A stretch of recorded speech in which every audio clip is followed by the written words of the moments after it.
Welcome to All Things Work. I'm your host, Anne Sparaco. This week, we are exploring how people analytics is reshaping inclusion and diversity in the workspace. And here to talk about that with us is Brian Fitzpatrick, an expert in the field of analytics. Welcome, Brian, to All Things Work. Thank you so much. Pleasure to be here. And so tell us a little bit about yourself. What got you into people analytics, data analytics? Yeah, so interesting, I think, trajectory in that I've always wanted to balance the qualitative and the quantitative going back to my undergrad liberal arts days. And so post MBA, I did a lot of sort of quantitative roles, operational improvement, consulting, business development, and but then 5 or so years ago, fell into a DE&I role where I had to create an entire DE&I functional area, and that kind of began my my journey into the HR human capital space. So what was maybe that deciding moment that said, I really kind of want to focus more on inclusion and diversity? I would say 2 factors. So one was just sort of dumb luck. So looking back, had the opportunity to really ground myself in the terminology, in an awareness of the importance of inclusion, everything from setting up, and we called it a DE&I council. I appreciate that there are a lot of different terms for it. But work with a great set of people and ultimately create positive outcomes and see the results of it. And then secondarily, I feel strongly that there is an opportunity at a lot of companies to make the HR function more business savvy. My hot take is that there's a lot of hand wringing in HR circles about wanting the cliched seat at the table, and I would say that. Either there is that opportunity because the data exists and there's smart people at the organization, and it's just a question of kind of breaking through and insisting on having that conversation, or they just don't have that skill set, and there isn't an appreciation for marrying the analytical side with the pure people-oriented mindset.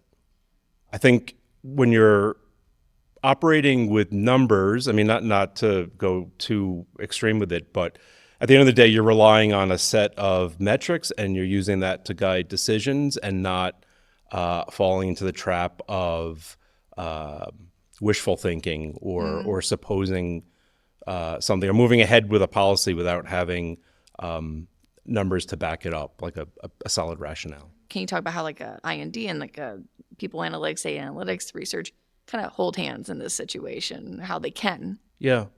So for instance, when I set up the DE&I function, part of the exercise was right out of the gates creating a roadmap. Mm-hmm. And so establishing, in this case, it was every 3 months, where we wanted to be, what the expectations were, mm-hmm. KPIs that we wanted to measure. Right. When you're starting from scratch, the baseline is 0. Mm-hmm. So anything X number of months out, you're going to be measuring against that. And I see this even now in projects that are not necessarily inclusion focused. Sometimes you really need to be patient when you're setting up a scorecard or some sort of a dashboard. The tendency, or really a temptation, might be to see numbers, say in the context of inclusion, and start drawing conclusions from them, but it might be too early and/or the sample size might be too small. But I think that that's where companies that are not really in the game but are interested or intrigued, you have to start somewhere, and so it's about establishing what you want to measure and then looking at your data, seeing what you have on hand, what you might need to start measuring. Yeah, like what's your end goal and what's like the first few steps you can take to start. That's right. Yeah, working backwards, 100%. Yeah, and I like the patience thing because when it comes to research or data, people think, oh, let's get it done, let's get it fast, let's just figure it out now so we can start implementing this. it's not the case.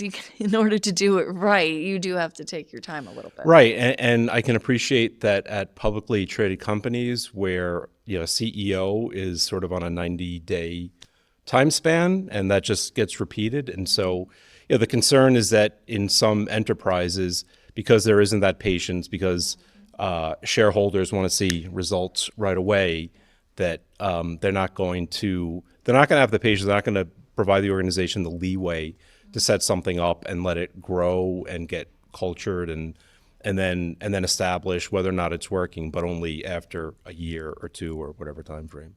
We're in a fast-paced world. It's hard for people to slow down. Even myself, and no matter what field you're in, it's just hard to slow down sometimes, unless you're like in yoga. Then to slow down. That's just kind of your everyday life. So that's right. When we talk about business as usual organizational metrics, that is not a common term that I hear. It's actually the first time I heard it when reading up for our podcast today. What exactly is that? And just tell me a little bit about it. Yeah, so I recall right after my MBA at Kellogg, I took a job at Citigroup, and that's when I got introduced to. So in the jargon, they refer to it as BAU. Okay. So that was business as usual. And when they were making comps, and this was in their credit cards division, they wanted to test certain pricing offers or marketing branding text verbiage. And they would compare it against the existing brand, A/B testing. And so when I talk about people analytics and a given organization's set of metrics, BAU for me is a sort of measurements that a company will look at on a regular basis, but that typically is not actioned. I've seen in a lot of cases, sometimes sophisticated, but normally the sort of standard stuff. So if we're talking about human capital, attrition rates, retention rates, and the like, and the data is available, but within the analytics sort of maturity model, this is what you refer to as descriptive. So it's telling you what is happening, but it's not giving you the why. It's not giving you, well, if you make this change, this could happen. If you make this other change, this is what we want to have happen. So it's giving you baseline. It's not touching on root cause. Okay. And so it's informative, but it's very much backwards looking. And so it begins the conversation. You need it. It's sort of fundamental level, but between how sophisticated a company is with how they manage their data, and then also the interest in wanting to understand, go beyond the numbers and determine, for instance, okay, we have, for example, very high attrition rates in this department. Well, is it a culture issue in that department? Is it something specific to a given manager? Or in the realm of inclusion, can we look at the demographics of who is leaving the organization, and is there a disparity between, say, people of color and white employees? So is that how it's different than people analytics? So, like in the sense of people analytics dives more into the cause and people analytics. So there's obviously the technical side of it, but I think people analytics starts with again a level of interest, wanting to pull back the curtain and understand the why of it. And you can tell me if this analogy may be totally off base, but like immediately I thought of, okay, like your weather app, you get like the temperature of the day, you know what's happening. But you go to your meteorologist to actually learn why and like what's to come and like how we can prepare. Right. So that's like people analytics, actually watching the meteorologist versus the business as usual. It's like open up your phone, checking the weather temperature of the day. Yeah. And hey, if whatever you're measuring, if the number is not in the red zone, if it's not indicating, some health problem in the company, then it's all good. You can just traffic it and move on. But it's when the numbers indicate a much deeper problem. That's where an organization has to want to explore, and it has to be able to put resources against it. We touched on this a little bit, like you said, disparities between demographics, kind of identifying that. But what are some other like reasons as to why people analytics is so crucial to enhancing I&D. There's an increasingly vocal cadre of influencers and people in the media that are blaming diversity for any and everything. And so the point of my talk yesterday was we as inclusion practitioners, whether we're already in the game or want to move into it, it's increasingly crucial that we have conversations at the C level that are grounded in what I would call dispassionate economic terms, talking about the financial benefit. And this kind of gets at, we've heard the business case, quote unquote, for diversity work. And it kind of touches on that. And so therein, there's a broader conversation around trying to get buy-in, trying to get budget, and steering the conversation in the right way so that if you're talking, as is unfortunately often the case, you're talking to someone who is critical or cynical or at least not interested in investing time and money, you have to be able to convince them of the upside in leaning into inclusion work. And you're going to be able to do that much more easily or perhaps even only entirely if you're able to measure, do that sort of A/B, have that A/B mindset. Well, it's literally just like kind of the proof in the pudding situation. It's here. We see it. This is working. This is why it's working. And this is how we can implement it. So I do think people tend to listen more to, potential strategies once they see results almost before you even implement it. Right. They have to see results. And then I think another component here, and it's nice to see mentions and in the business literature, there's more and more attention being paid. And by the way, this is not even inclusion specific, but the importance of storytelling. So up front, you have to paint a picture of this is where we are.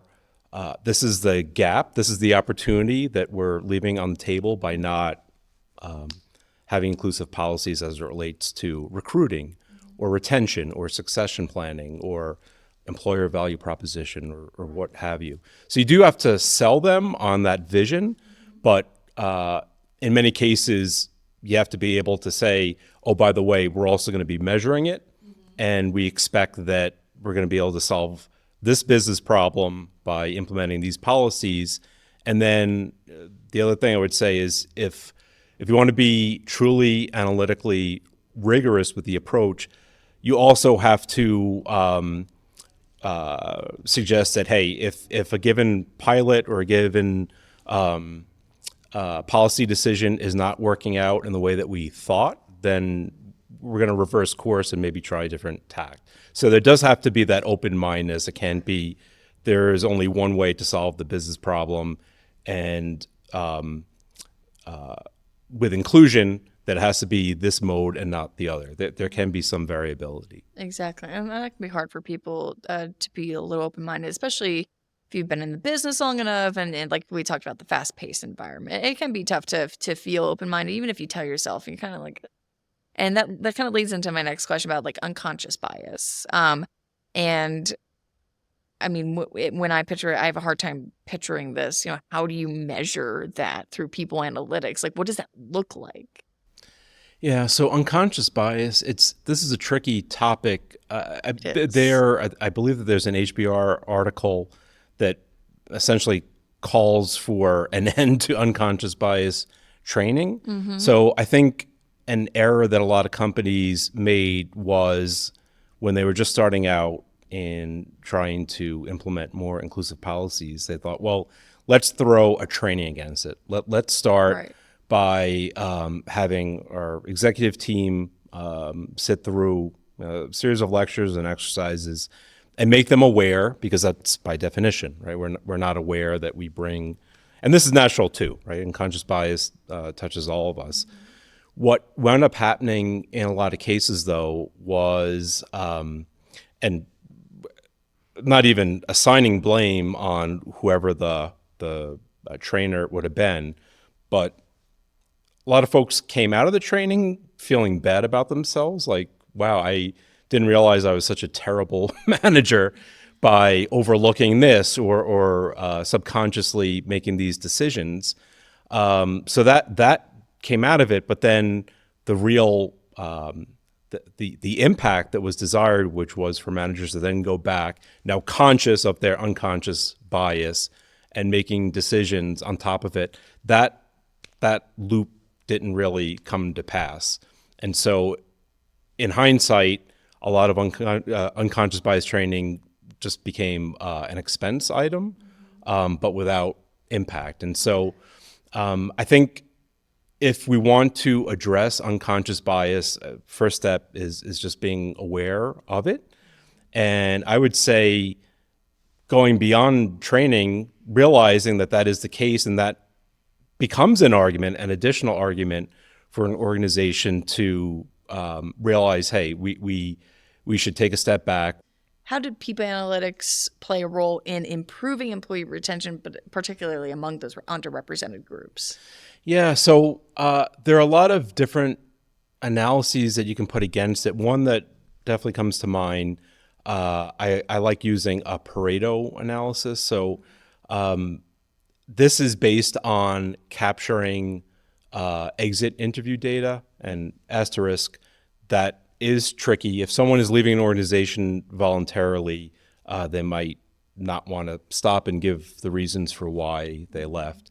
And so there's a sidebar conversation as to whether you put your HR business partners against it or use a third party. But if you can obtain that data, then what Pareto 80-20 basically suggests that 20% of the reasons given for why people are leaving your company are going to represent 80% of the actual volume and the problem. And so if you can get that information and then break it out demographically, then in this case, you could get a view into why, say, people of color at certain managerial levels, why they're leaving your organization, and then tie it back to a given manager, a given department. Is it the culture of that area? Are these individuals feeling like they're not being heard?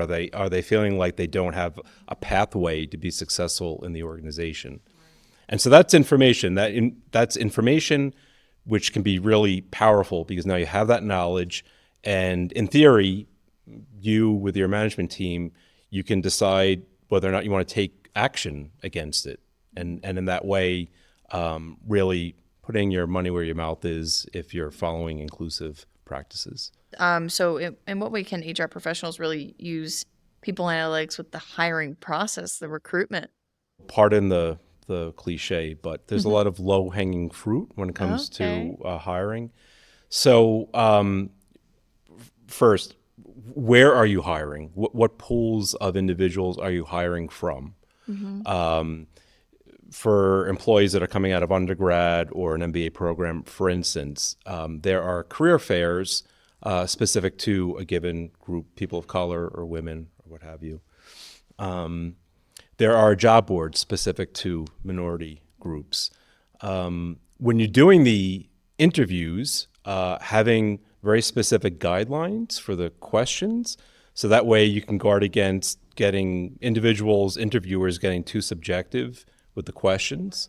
Having a slate of interviewers, including interviewers that are that come from some of these diversity categories, to ensure that you're not having people, or in some cases a person who represents the majority of the organization, kind of being the gatekeeper, even without the company realizing it, of decisions. And then I think when you're making the hires, ensuring that you don't fall into the trap of rejecting a given candidate because they're quote unquote not a good cultural fit, which a lot of times is code for we don't like them, or we think that because they're different in whatever aspect that they're going to make us feel uncomfortable and start questioning the way we do business.